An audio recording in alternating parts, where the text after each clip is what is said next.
Cinderella Story for Kids. Once upon a time, there was a beautiful, kind-hearted girl called Cinderella, who lived in a far, far away land. She lived with her stepmother, Lady Tremaine, and two stepsisters, Anastasia and Drizella. As her stepmother was not very fond of her, she had asked Cinderella to live in the attic. Two cute little mice named Goose and Jack and the chirping birds became her best friends in her new room.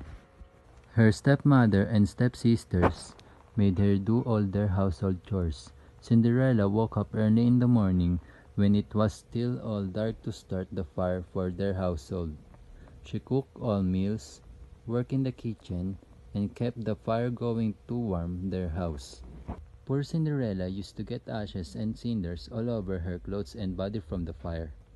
People say her real name was Ella, but her stepsisters and stepmother called her Cinderella as she always had cinders on her clothes.